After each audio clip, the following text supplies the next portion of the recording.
Ek gesels vandag met julle oor oefening en hoe dit jou slaap en jou stresvlakke kan verbeter. Julle, ons lewe in 'n verskriklike gejaagde wêreld, 'n wêreld wat jy jaag van punt A tot punt B tot punt C en jy het net nie kans om asem te haal en te rus nie.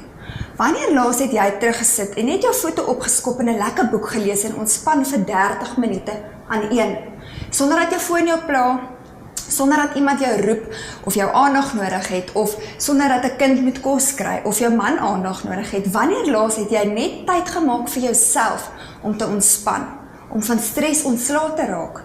Ons lewe in 'n verskriklike dol lewe en ek wil jou uitdaag om oefening te gebruik as 'n tegniek om van stres ontslae te raak en om jou slaap te verbeter. Die ironie agter dit is eintlik, ons het nooit genoeg energie om te oefen nie. Snaaks, is dit nie? Want oefening kan jou meer energie gee deur die dag. Ons is altyd moeg in die aande, maar ons kry nie geslaap nie. Ons kan nie 'n oog toemaak nie, jou brein is te besig. Maar oefening kan jou help daarmee, want oefening kan put jou fisies meer uit en dit verander jou breinpatrone, so dit kan jou help om te slaap. En outomaties, as jy beter slaap, gaan jou stres verbeter, gaan jou stres minder wees deur die dag, want nou herstel jou liggaam homself. So ek wil vir jou verduidelik hoe jy oefening kan gebruik om stres te verbeter en slaap te verbeter. 1 uit 15 volwassenes sukkel met slaapapnee.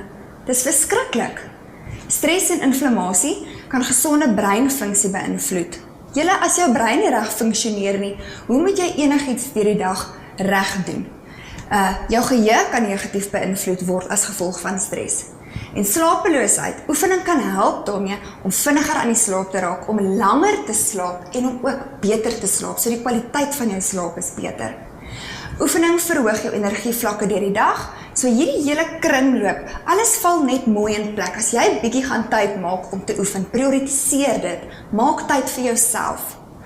Oefening kan direk en indirek jou slaap en jou stres verbeter. Direk, want jy is fisies moeg na 'n oefensessie. As jy geoefen het, is jy uitgeput. As jy vir 30 minute intense oefening doen, of dit nou hardloop of fietsry is, of pilates of bootcamp, wat ook al jou sportsoort is jy fisies moeg.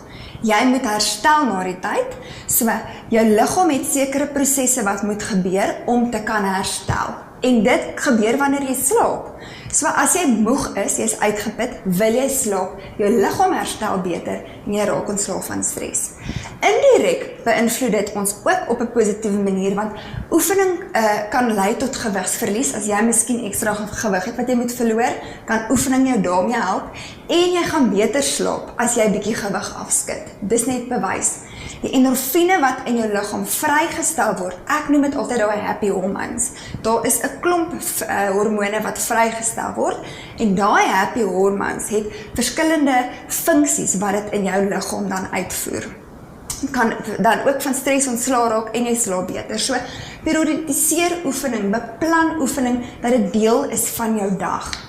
Skryf jou 'n skedule of 'n routine wat vir jou werk en om jou prioriteite geskeduleer kan word, maar maak tyd daarvoor, want dit het soveel voordele vir jou in as jy kan oefen. Jy raak sommer ontslae van allerlei emosies as jy net 'n lekker oefensessie ingesit het.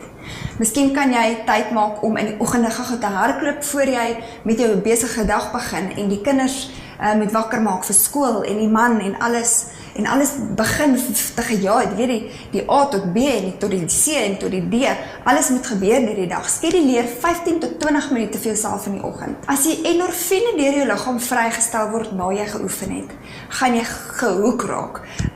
So my uitdaging aan jou is, die moeilikste deel van oefening is om te begin, om aan die gang te kom met dit. So ek daag jou uit, doen dit net, skraap jou moed bymekaar, begin te oefen, ek beloof vir jou, dis die moeite werd.